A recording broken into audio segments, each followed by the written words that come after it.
Assalamualaikum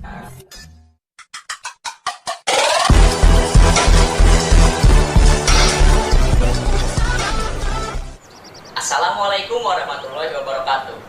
Hi everybody, how are you today? I hope all of you are fine.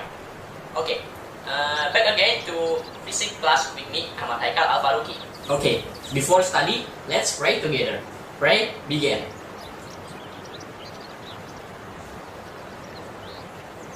Pray can be ended. Last week, we all already learned about main law of hydrostatic, Archimedes law, Pascal law, and hydrostatic pressure. And now, we will learn about meniscus, capillarity, viscosity, and Stokes law. Sebelum masuk ke materi, alangkah baiknya kita mengetahui tujuan pembelajaran dari bab fluidostatik bagian 2 ini.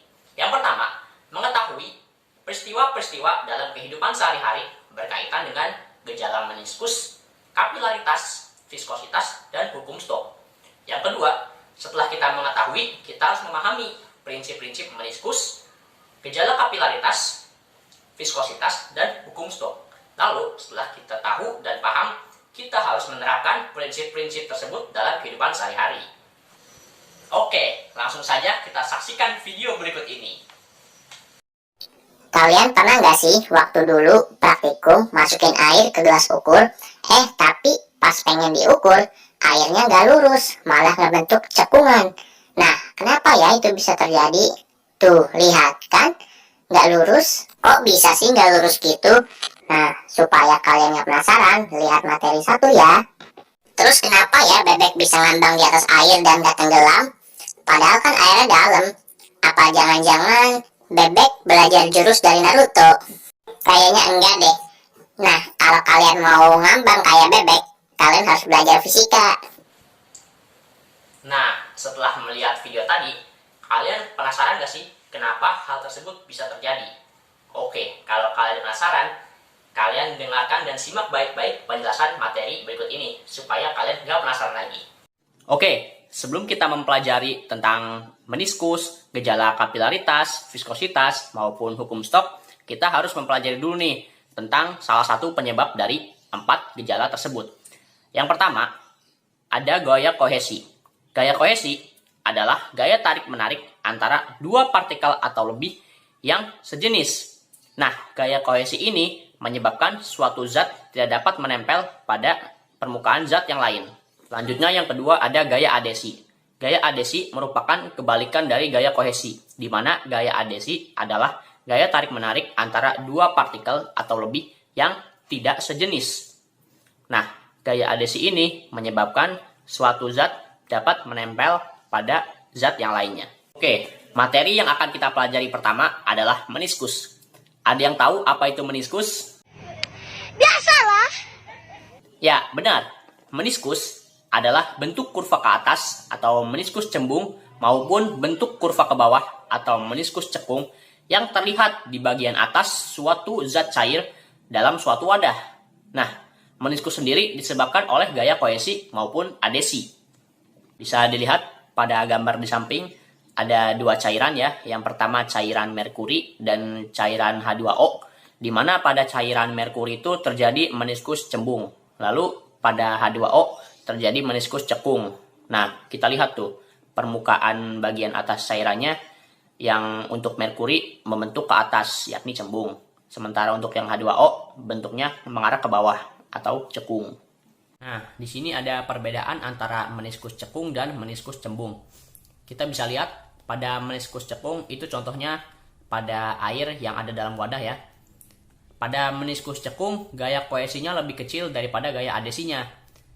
Karena kan gaya kohesi itu gaya tarik-menarik antara 2 partikel yang sejenis. Nah, pada partikel air, gaya tarik-menariknya itu tidak lebih besar dari gaya adesinya. Sehingga banyak air yang menempel pada dinding pipa tersebut. Sehingga terjadilah meniskus cekung. Nah, pada meniskus cekung sendiri, besar sudutnya, sudut kontaknya itu kurang dari 90 derajat. Sehingga bentuknya cekung seperti ini ya. Nah, lalu yang kedua ada meniskus cembung. Meniskus cembung itu contohnya pada cairan merkuri.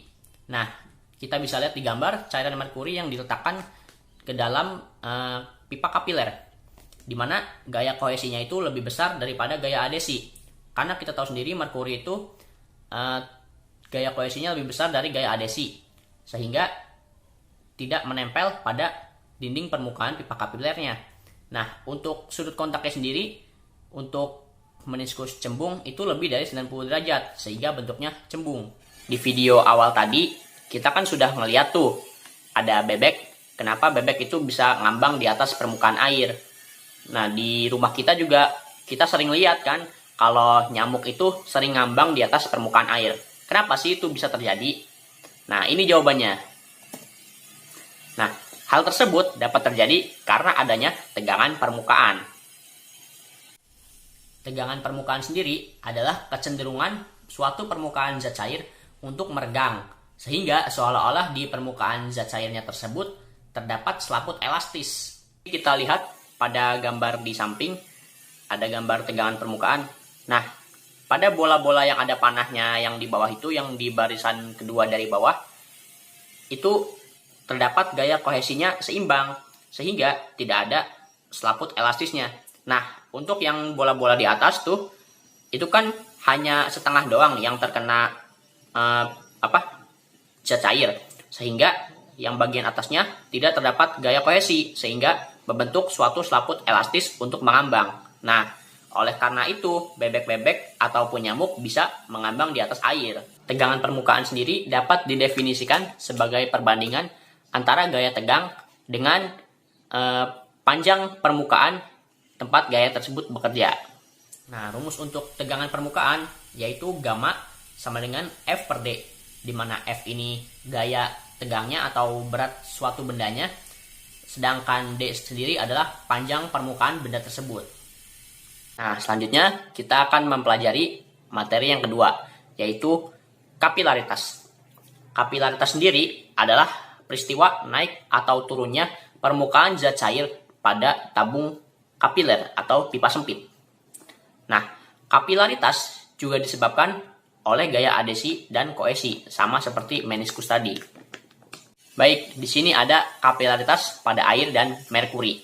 Nah, pada air, permukaan air yang ada di dalam pipa kapilernya naik, sementara pada merkuri, permukaan air yang di dalam pipa kapilernya turun. Pada air, gaya kohesinya lebih kecil daripada gaya adesi. Lalu, sudut kontaknya lebih kecil dari 90 derajat, sehingga airnya naik yang berada di dalam tabung kapiler tersebut. Sementara pada merkuri, gaya kohesinya lebih besar daripada gaya adesi, sehingga sudut kontaknya lebih dari 90 derajat, yang menyebabkan permukaan air yang ada di dalam pipa kapiler turun. Oke, di sini ada persamaan kapilaritas, di mana kenaikan atau penurunan zat cair sendiri pada pipa kapiler itu disebabkan oleh adanya tegangan permukaan yang bekerja pada keliling pipa kapiler yang bersentuhan dengan zat cair. Kenapa tegangan permukaan dapat menyebabkan cairan yang berada di dalam pipa kapiler tersebut naik atau turun? Nah, tegangan permukaan yang ada di dalam pipa kapiler itu tidak seimbang dengan tegangan permukaan yang lain, sehingga sesuai dengan hukum 3 Newton terjadi gaya aksi reaksi, di mana pipa akan melakukan gaya yang berlawanan dengan arah zat cair, tapi nilainya tetap sama. Nah, gaya inilah yang akan menyebabkan zat cair naik.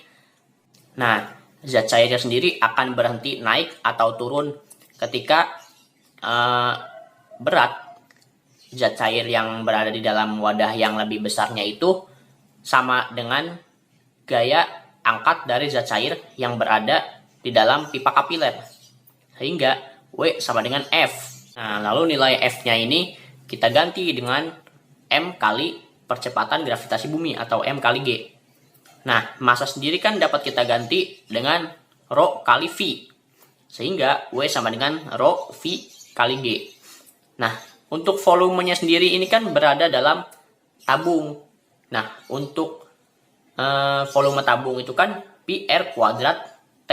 Nah, T-nya itu kan tinggi. Jadi, W sama dengan pi W sama dengan rho pi R kuadrat H kali G.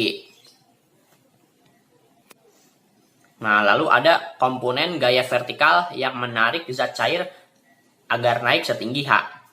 Komponennya itu adalah F sama dengan gamma cos theta dikali 2 pi. Nah, bisa kita tulis menjadi F sama dengan 2 pi RY cos theta. Di sini kita ganti gaya yang menyebabkan zat cairnya naik itu dengan persamaan yang kita dapatkan tadi, yakni F sama dengan rho pi R kuadrat Hg. Sehingga persamaannya menjadi rho pi R kuadrat Hg sama dengan 2 pi R gamma cos theta. Nah, kita kan mau mengetahui berapa ketinggian zat cairnya tersebut, sehingga H sama dengan 2 gamma cos theta per rho kali G kali R. Nah, untuk keterangannya, H sendiri adalah kenaikan atau penurunan yang terjadi di dalam pipa kapiler tersebut.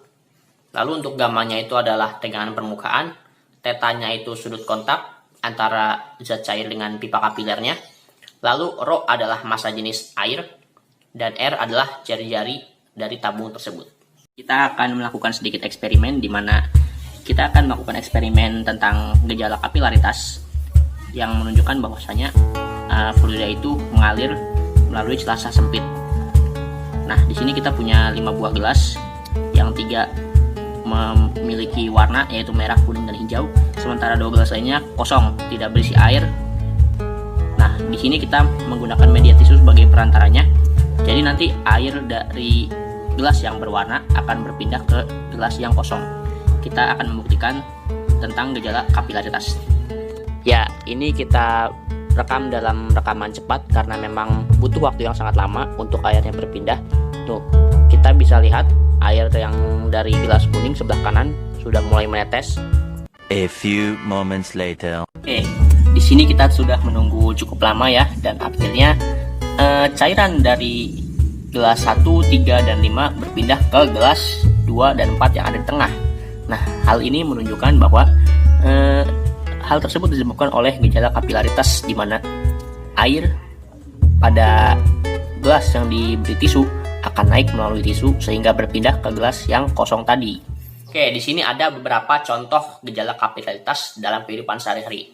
Nah, tadi kan di awal sudah disimak tuh video ada mengapa air dapat berpindah dari gelas satu ke gelas yang lainnya menggunakan tisu. Nah, ternyata itu merupakan gejala dari kapilaritas. Nah, di gambar yang pertama ada tisu yang dapat menyerap air sehingga airnya berpindah dari tempat gelas yang satu ke gelas yang lainnya.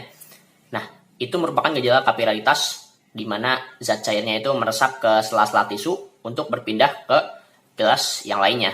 Lalu pada akar tanaman juga sama, itu merupakan gejala kapilaritas di mana air yang ada dalam tanah itu meresap ke sela-sela akar sehingga airnya itu dapat naik dan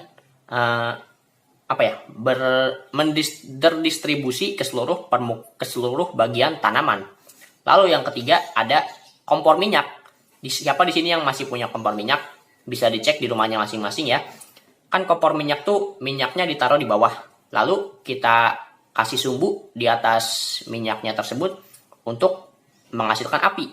Nah, minyak tanahnya itu akan meresap ke sela-sela sumbunya sehingga akan naik tuh minyaknya ke atas, sehingga di atas tuh kita dapat menghasilkan api dari minyak yang hasil resapan dari bawah.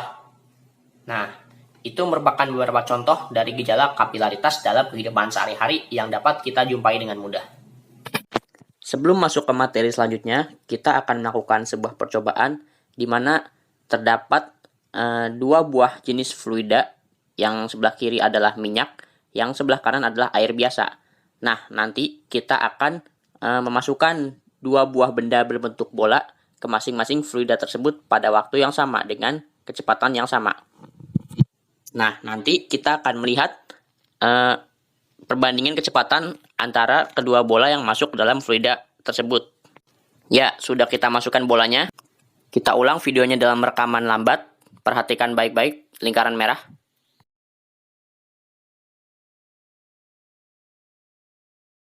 Nah, terlihat pada lingkaran kuning bahwa di air bola lebih cepat bergeraknya, sementara pada minyak bola lebih lama untuk turun ke bawahnya. Nah, selanjutnya kita akan mempelajari tentang viskositas. Apa itu viskositas? Viskositas adalah ukuran yang menyatakan besar atau kecilnya gesekan pada suatu fluida, atau simpelnya kita bisa sebut itu sebagai kekentalan.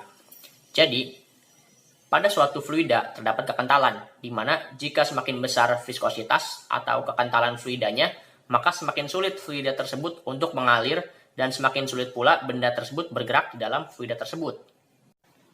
Nah, jadi terdapat rumus untuk koefisien viskositas atau bisa kita tulis sebagai eta sama dengan K kali P kali D per V, di mana K sendiri adalah konstanta, P adalah tekanan, D diameter, dan V adalah kecepatan.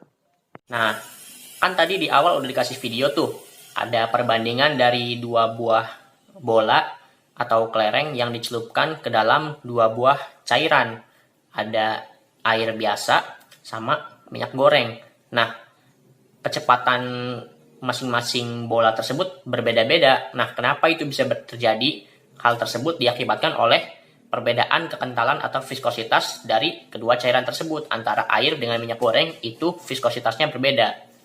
Nah, jika pada fluida yang mempunyai viskositas eta terdapat benda yang bergerak dengan kecepatan V, maka benda tersebut akan mengalami gaya gesek fluida yang biasa disebut sebagai gaya Stokes, di mana gaya Stokes sendiri dapat dituliskan sebagai Fs sama dengan K eta V. Nah, besaran K sendiri itu adalah konstanta yang bergantung pada bentuk geometris sebuah benda yang dicelupkan ke dalam fluida tersebut. Menurut Stokes, itu untuk bendanya, jika bendanya bola, maka nilai K-nya itu sama dengan 6 PR. Nah, jika benda yang bergeraknya bola, maka kita bisa ganti tuh nilai K-nya dengan 6 PR, sehingga Fs atau gaya Stokesnya sama dengan 6 PR eta V. Nah, kita lihat gambar di samping. Gaya Stokes ini kan gaya gesek yang mengangkat benda itu ke atas, yang berlawanan dengan gaya berat dari si benda tersebut. Nah, kita lihat gambar di samping, sesuai dengan hukum Stokes bahwa semakin cepat gerakan si bendanya, maka semakin besar pula gaya geseknya. Nah, kita lihat benda di samping, sehingga hal ini menyebabkan berat bola harus seimbang dengan gaya gesek dan bola tersebut jatuh dengan kecepatan konstan V. Jadi, pada suatu fluida itu, kan kita misalkan nih menjatuhkan sebuah benda bola ke dalam suatu fluida. Nah, kan dia akan bergerak pelan lalu semakin cepat sampai akhirnya sampai ke kecepatan konstan. Nah, sehingga W-nya itu sama dengan Fs atau gaya angkatnya tersebut. Sehingga kita bisa tulis Mg sama dengan 6 PR eta kali V. Nah, tadi kan di video yang awal itu ada bola dimasukkan ke dalam minyak dan air. Nah, bolanya itu, jika suatu bolanya itu dijatuhkan bebas ke dalam fluida yang kental, kecepatannya akan meningkat akibat pengaruh dari gravitasi bumi, sehingga mencapai kecepatan konstan yang paling besar saat dicemplungkan tuh kan bolanya, dia kecepatannya awal, lalu semakin lama semakin cepat karena pengaruh gravitasi bumi, dan akhirnya mencapai kecepatan konstan terbesar. Nah, kecepatan konstan terbesar ini disebut sebagai kecepatan terminal. Persamaan kecepatan terminal sendiri diperoleh dari hasil peninjauan hukum 1 Newton, di mana apabila resultan gaya yang bekerja pada suatu benda sama dengan 0, maka benda tersebut akan tetap bergerak dengan kecepatan konstan atau tetap diam. Nah, di sini kan bendanya tersebut bergerak dengan adanya gaya Archimedes dan juga gaya S atau gaya Stokesnya yang sebanding dengan nilai berat benda tersebut, sehingga benda tersebut bergerak dengan kecepatan konstan. Nah, kita ganti gaya Archimedesnya ini dengan rho F kali V kali G. Nah, V di sini itu adalah volume bendanya tersebut untuk gaya Archimedes. Lalu untuk gaya Stokesnya 6 PR eta kali V. Nah, V di sini adalah kecepatan bendanya atau kecepatan terminal yang akan kita cari. Lalu sama dengan MB kali G. MB itu adalah massa bendanya dan G-nya percepatan gravitasi bumi. Nah, kita ganti volumenya dengan volume bola, yakni 4/3 PR pangkat 3, sehingga rho F kali 4/3 PR pangkat 3 dikali G ditambah 6 PR eta kali V. Nah, untuk massa sendiri kan bisa kita cari dengan massa jenis dikali volume. Sehingga massanya kita ganti dengan 4/3 PR pangkat 3 dikali rho B atau massa jenis bendanya tersebut dikali G, percepatan gravitasi. Sehingga kita coret 4/3 PR-nya. Sehingga diperoleh nilai untuk kecepatan terminalnya V sama dengan 2R kuadrat G per 9 eta dikali massa jenis benda dikurangi massa jenis fluida. Nah, keterangannya bisa dilihat sendiri ya. V itu kecepatan terminal, V kecil, terus eta itu koefisien viskositasnya. Untuk R-nya itu jari-jari bola, sedangkan G-nya percepatan gravitasi bumi, rho B-nya itu massa jenis benda, dan rho F-nya itu massa jenis fluida. Oke, ternyata ada beberapa faktor yang mempengaruhi viskositas dari sebuah fluida. Yang pertama ada tekanan. Pada fluida cair, itu viskositasnya akan naik seiring naiknya tekanan. Sementara pada fluida gas, itu tidak dipengaruhi oleh tekanan. Lalu yang kedua, ada temperatur atau suhu. Nah, viskositas pada fluida zat cair itu turun dengan naiknya suhu. Sementara pada fluida gas, viskositasnya akan naik seiring dengan naiknya suhu. Lalu yang ketiga, ada kehadiran zat lain. Nah, penambahan zat lain pada air itu menyebabkan naiknya viskositas atau kekentalan dari air. Sementara pada minyak atau gliserin, jika kita tambahkan zat lain, maka kekentalannya akan turun. Yang keempat, ada ukuran dan berat molekul. Nah, viskositas naik dengan naiknya berat molekul. Dan viskositas akan naik jika ikatan rangkap pada molekul semakin banyak. Lalu, yang kelima, ada kekuatan antar molekul. Nah, viskositas sendiri akan naik dengan adanya ikatan hidrogen, itu pada viskositas air. Lalu yang keenam, ada konsentrasi larutan. Viskositas itu berbanding lurus dengan naiknya konsentrasi larutan. Jadi, semakin tinggi konsentrasi larutan, maka viskositasnya juga akan semakin tinggi. Oke, di sini ada contoh soal di mana sebuah kelereng dengan jari-jari 0,5 kali 10 pangkat min 2 meter dijatuhkan ke dalam drum berisi oli yang mempunyai koefisien viskositas 0,11 kg per second. Nah, jika kelereng bergerak dengan kecepatan 5 pi pangkat min 1 meter per second, maka berapa sih gaya stok dari kelereng tersebut? Ada yang bisa jawab? Nah, ini jawabannya. Kita gunakan rumus gaya stok atau Fs pada bola. Nah, rumusnya itu Fs sama dengan 6 pi eta kali R kali V. Kita masukkan nilai etanya atau koefisien viskositasnya. Masukkan juga nilai jari-jari kelerengnya. Dan kita masukkan juga nilai kecepatan dari si kelerengnya tersebut. Sehingga diperoleh Fs atau gaya stoknya 0,0165 Newton. Alhamdulillahirrabbilalamin. It doesn't feel like we have already reached the end of this lesson. Okay, before I end this lesson, I have a task for you to do at home. This is the task. Understand? Okay. Okay, everybody, don't forget to do the task on your home. Okay? Maybe that's all I can say. More or less, I'm so sorry. Wassalamualaikum warahmatullahi wabarakatuh.